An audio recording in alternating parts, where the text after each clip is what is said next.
नमस्कार, स्वागत है आपका इंडिया एट 9 में। पंजाब में कांग्रेस का झगड़ा बढ़ता ही जा रहा है। कांग्रेस के सांसद प्रताप सिंह बाजवा के घर पंजाब कांग्रेस के सांसदों की बैठक हुई है। ये सांसद सिद्धू को प्रदेश अध्यक्ष बनाने के प्रस्ताव का विरोध कर रहे हैं।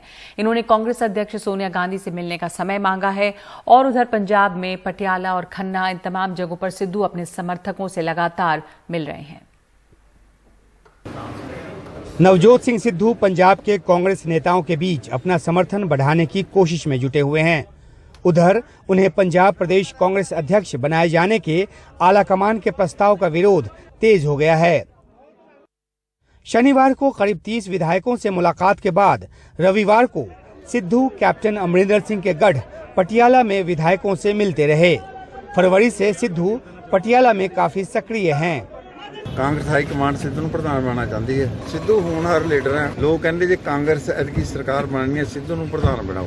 ਇਹ ਲੋਕਾਂ ਦੀ ਆਵਾਜ਼ ਆ, ਮੇਰੀ ਆਵਾਜ਼ ਨਹੀਂ ਹੈ। ਮੈਂ ਗੱਲ ਕਹੂੰਗਾ ਕੈਪਟਨ ਅਮਰਿੰਦਰ ਸਿੰਘ ਬਹੁਤ ਸਤਿਕਾਰਯੋਗ ਨੇ, ਸੀਨੀਅਰ ਨੇ ਸਾਡੇ। ਇਹਨਾਂ ਦਾ ਦਿਲ ਵੱਡਾ ਹੋਣਾ ਚਾਹੀਦਾ, ਇਹਨੂੰ ਗਲੇ ਲਾਣਾ ਚਾਹੀਦਾ। ਜਦੋਂ ਬੰਦਾ ਘਰ ਚੱਲ ਕੇ ਆ ਜੇ ਉਹ ਸਾਰਾ ਕੁਝ ਮਾਫ ਹੀ ਹੁੰਦਾ। इस बीच 10 विधायकों ने पंजाब के मुख्यमंत्री कैप्टन अमरिंदर सिंह के समर्थन में आलाकमान को पत्र लिख दिया। कहा कि कैप्टन की वजह से ही 1984 के बाद पंजाब में कांग्रेस सत्ता में लौटी।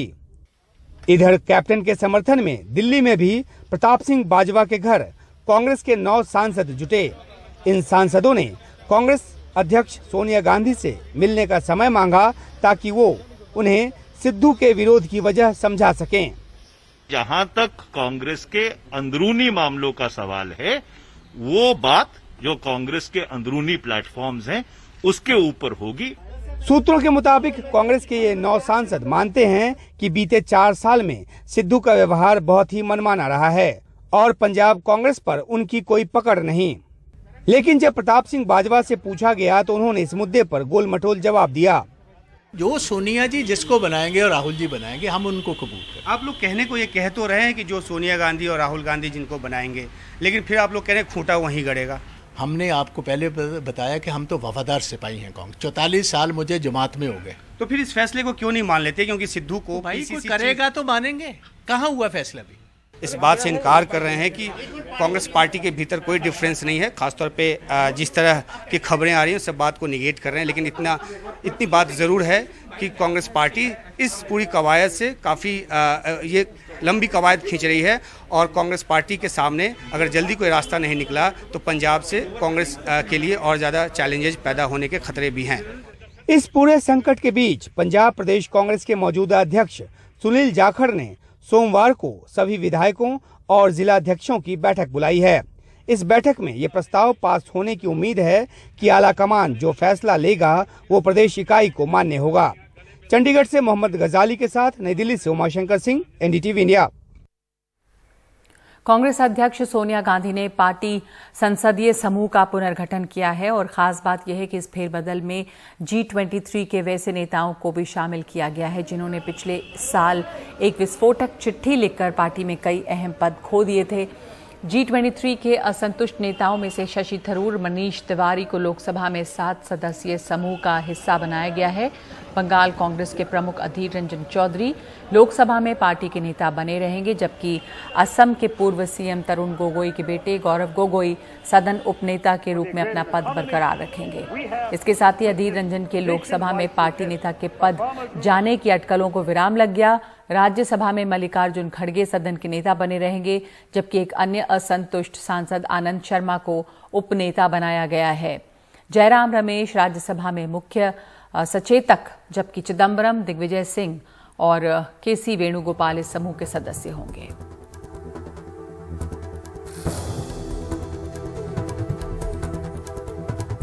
सोमवार से शुरू हो रहे मॉनसून सत्र से पहले सरकार ने आज सर्वदलीय बैठक बुलाई। बैठक में सरकार ने कहा कि अगर विपक्ष सार्थक और स्वस्थ चर्चा चाहता है तो सरकार तैयार है।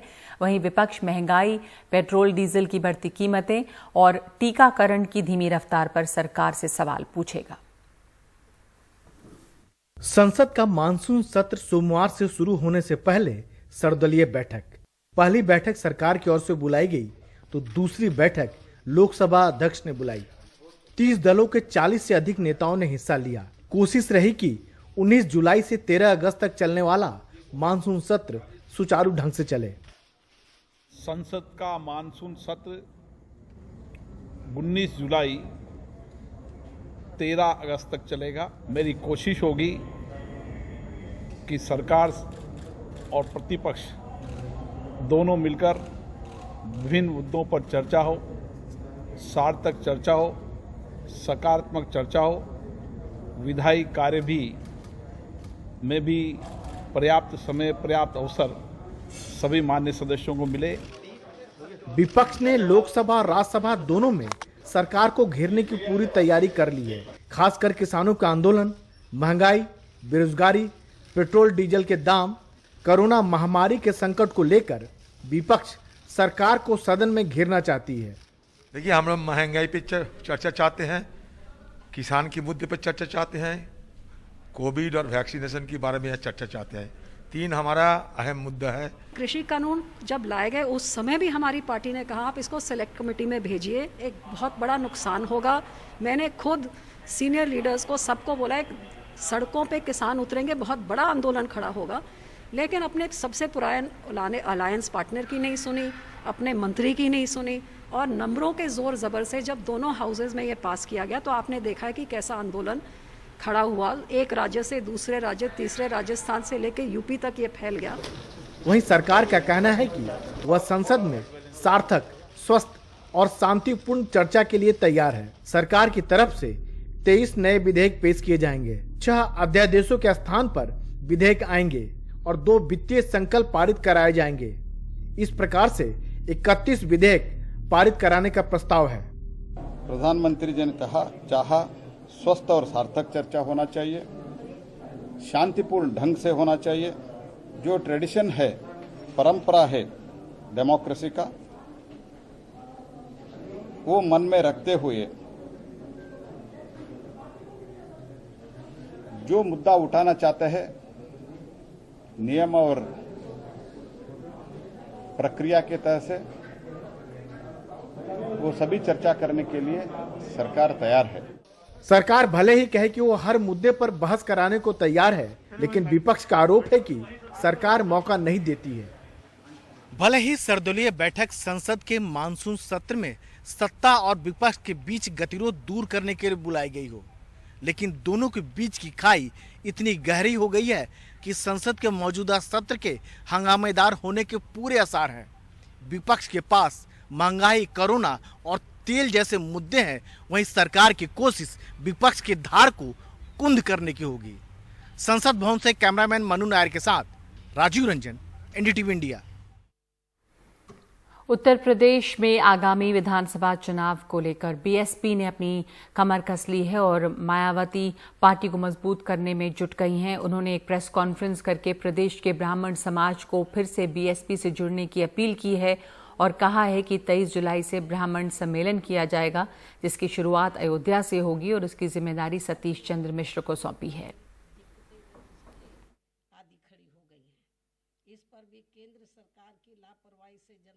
मुझे पूरा भरोसा है कि अब ये ब्राह्मण समाज के लोग जो इन्होंने पिछले चुनाव में इनके बहकावे में आकर अपना वोट देकर इनकी सरकार बना दी थी पूरे 5 साल के लिए, अब वो पछता रहे हैं। लेकिन अब मुझे पूरा भरोसा है कि अब ये लोग इनके किसी भी प्रकार के बहकावे में नहीं आएंगे। ये जागरूक करने के लिए कि प्रदेश में अन्य सभी समाज के साथ साथ इनका भी हित हर मामले में हर स्तर पर बीएसपी व इस पार्टी की सरकार में ही केवल सुरक्षित रह सकता है। इनकी धार्मिक भावनाओं को भी ध्यान में रखकर ये अभियान अयोध्या से शुरू किया जा रहा है। बीजेपी ने मशहूर शायर मुनव्वर राणा के बयान पर पलटवार करते हुए कहा है कि 2022 के चुनाव में जीत के बाद योगी आदित्यनाथ ही मुख्यमंत्री बनेंगे, इसलिए उन्हें किसी दूसरे राज्य में घर ढूंढ लेना चाहिए। बीजेपी प्रवक्ता राकेश त्रिपाठी ने कहा कि मुनव्वर राणा को इस देश और उत्तर प्रदेश ने भरपूर सम्मान दिया, लेकिन सियासत में मजहबी रंग घोलने का वो काम कर रहे हैं। आपको सुनाते हैं मुनव्वर राणा ने क्या कहा था, जिस पर बीजेपी की ये प्रतिक्रिया आई है। मैंने ये कहा था कि अगर ओवैसी यहाँ आते हैं उनकी वजह से वो जो वोट कटवा, जो लालू का एक लफ्ज़ है, वोट कटवा के बहाने अगर उन्होंने भाजपा की मदद की तो हम उत्तर प्रदेश छोड़ के कलकत्ता आते चले जाएंगे। मनोहर राणा को इस